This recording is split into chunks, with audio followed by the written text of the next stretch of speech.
하나님 말씀은 구약성경 출애굽기 32장 21절에서 24절까지입니다.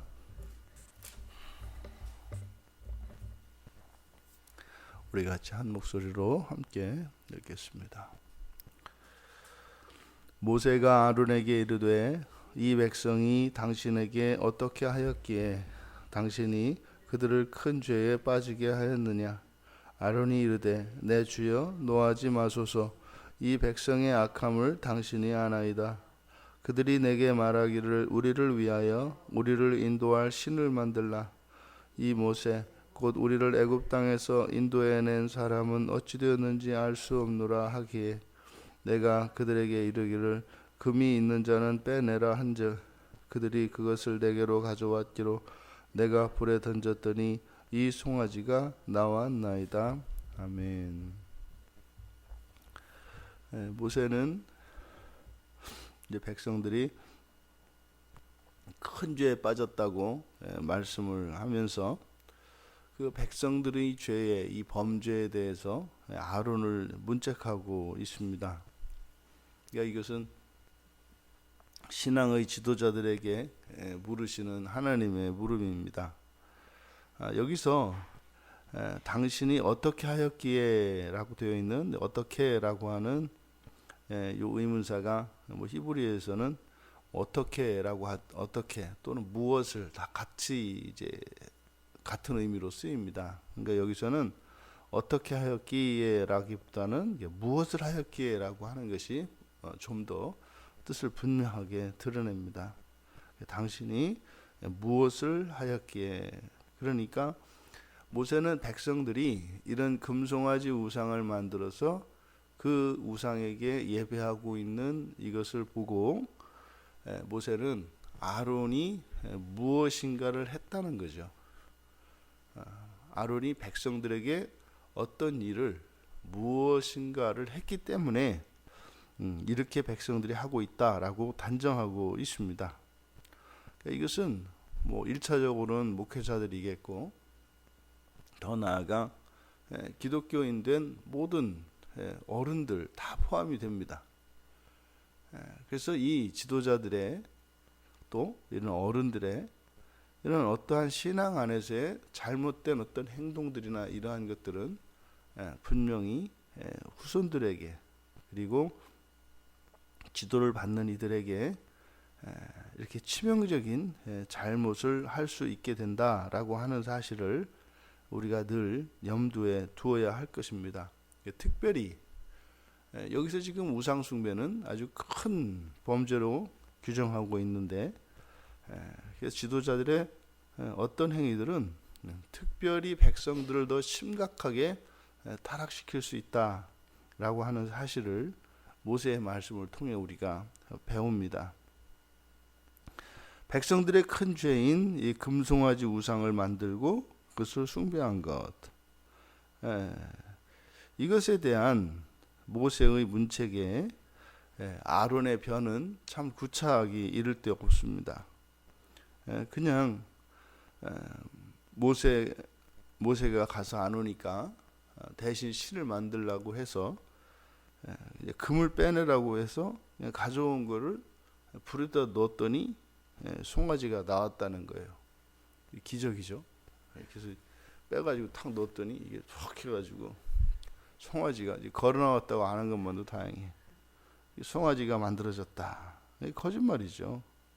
그래서 앞에 4절에서는 분명히 적극적으로 금고리를 받아 부어서 그리고 조각칼로 새겨서 이렇게 송아지 형상을 만들었다고 분명히 기록되어 있습니다. 그런데 아론이 모세에게 이렇게 이야기하는 것은 거짓말이겠습니다만 이 거짓말이 의미한 바는 자신의 의사가 아니었다라고 하는 표현이겠지요.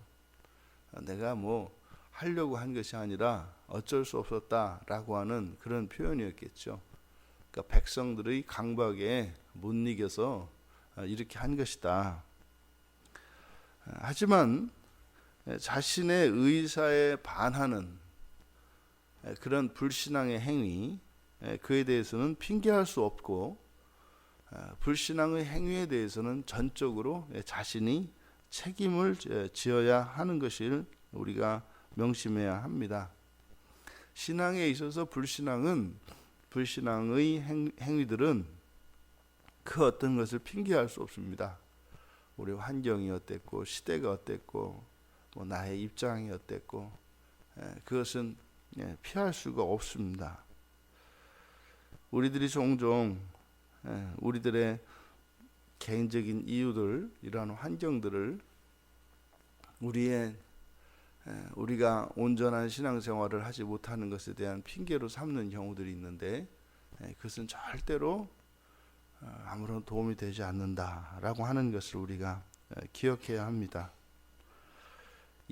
그래서 때로는 신앙이 이 세상을 살아가는데 가장 큰 이런 고통의 원인이 될 수 있습니다. 그게 기독교입니다. 그 안에는 모든 그런 고난을 감수해야 되는 것이 기독교 신앙 안에 들어 있습니다. 그것을 우리가 부당하다고 할 수 없는 것은, 하나님은 우리보다 더한 짐을 지셨고 하나님이 먼저 그 일을 행하셨기 때문입니다. 구약의 백성들은 오히려 그런 면에서 우리보다 훨씬 더 자신들의 신앙에 대해서 하나님께도 원망할 만한 이유가 있을 법도 합니다. 왜냐하면 우리는 하나님이 사람이 되셔서 이 땅에 오셔서 우리를 위하여 십자가에서 죽으셨다고 하는 결정적인 그 증거가 있기 때문에, 또 하나님이 먼저 우리를 사랑하셨다고 하는 그것을 우리가 입이 10개라도 할 말이 없기 때문에 우리들은 변명할 수가 없습니다. 하지만 구약의 백성들에게는 아직 그리스도가 또 그런 방식으로 하나님의 사랑을 입증할 것이라고는 상상도 못하는 것이죠. 그런데 구약의 백성들이 지금 이 시대를 살아가는 우리 그리스도인들에 비해서 그렇게 더 불리하지 않을 수 있었던 것은 우리보다 훨씬 덜 타락했기 때문입니다. 우리보다 훨씬 덜 부패했기 때문에 그런 것을 우리처럼 생각하지 않죠. 그래서 자신들의 잘못을 그냥 인정할 수 있는 그런 사고 기준, 또 그런 사고 습관을 가지고 있습니다. 어쨌든 여기서 이런 아론의 변에 대해서 모세는 그걸 믿지 않습니다. 그러면서 아론이 분명히 무엇인가 잘못했다고 하는 것을 이야기합니다. 그런데 지금 모세가 그렇게 판단한, 다시 말해 아론에게 책임이 있다라고 판단한 그 결정적인 근거는 백성들의 방자함이었다, 이렇게 얘기합니다. 그러니까 모세가 본즉 백성이 방자하니, 그러니까 이 방자함이라고 하는 것은 지도자의 이 아론의 절대적인 책임이라는 거죠. 그러니까 증거라는 거예요. 아론 당신이 무엇인가를 했기 때문에 이 백성들이 이렇게 했던 것이다. 근데 그 증거는 바로 방자함이다, 이렇게 얘기를 하는 거죠. 여기서 방자함이라고 하는 것은 프로노타, 파라라고 하는 히브리어인데, 프로노타, 제 멋대로 하다, 이런 의미입니다. 그러니까 백성들이 제멋대로 하는 이것은 분명 아론이 이렇게 외면할 수 없는, 부인할 수 없는 확실한 아론의 책임에 대한 증거라고 하는 거죠. 여기서는 지금 방자함이라고 되어 있습니다. 그럼 오늘날 우리들의 신앙은 뭐겠습니까? 자유롭게죠, 자유롭게. 이 자유롭다라고 하는 것은 이제 방종을 말하는 거죠. 그래서 성경이 가르치는 바, 또 이렇게 교회의 전통과 법들을 무시한 채 교인들이 그냥 마음대로 신앙생활을 하는 겁니다. 마음대로 왔다가 마음대로 떠나고 마음대로 신앙생활하고 마음대로 생각하고 마음대로 하는 거죠. 이것이 이제 여기서 말하는 방자함입니다. 그러니까 뭐 교회를 다니는 것도 마음대로고 안 다니는 것도 마음대로고 성경을 보는 것도 뭐 해석하는 것도 뭐 기도도 마음대로고 뭐 이런 마음대로 신앙, 이것을 이제 우리는 오늘날 자유라는 이름으로 부릅니다. 그러니 뭐 더 나아가서는 뭐 목사나 성도나 뭐가 다를 바 있냐, 똑같은 제사장인데 뭐 이제 이런 생각들, 이런 자유분방한 자유주의 신학이 교회에 퍼뜨린 이런 독과 같은 이런 사상, 잘못된 이런 사상들을 받아들여서 시대의 사조로 신앙의 교훈과 가르침을 꺾으려고 하는, 이것이 이제 방자함입니다.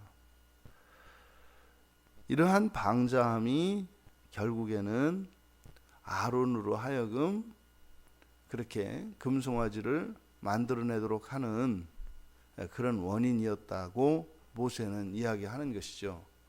근데 아론 입장에서는 자신이 직접적으로 이 금송아지 우상을 만들어내는데 기여한 것은 아니다라고 변명을 했지만 말입니다.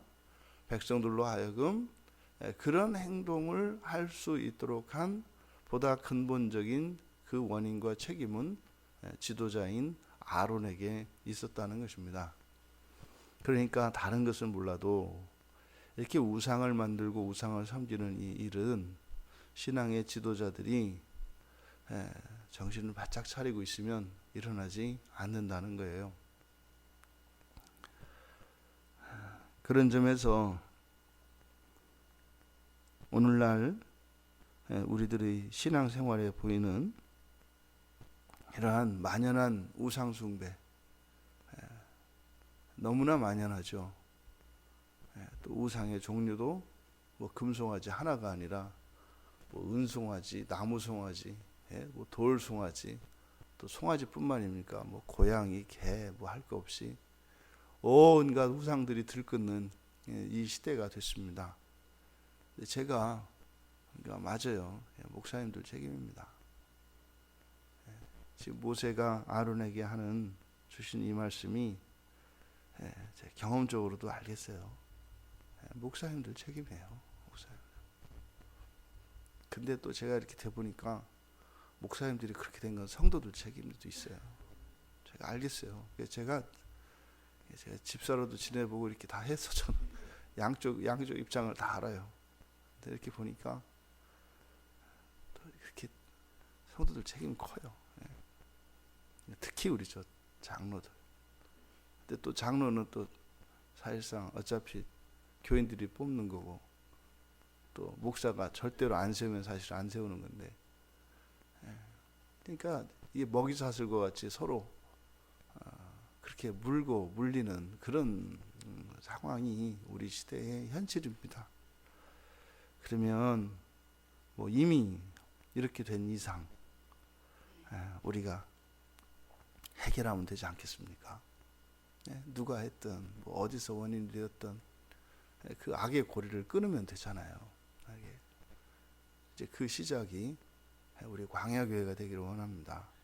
이 얘기는 뭐 우리 광야교회만 이렇게 한다 이런 것이 아니라 어느 한 교회에서 그렇게 회복되어지고 갱신되는 일이 시작이 되면 온 몸에서 함께 일어날 것입니다 라고 말씀을 드리는 거죠. 몸 안에서 일어나는 사건은 시차를 두고 일어날 수 있겠습니다만 반드시 함께 다 일어납니다. 그래서 우리가 정말 오직 성경,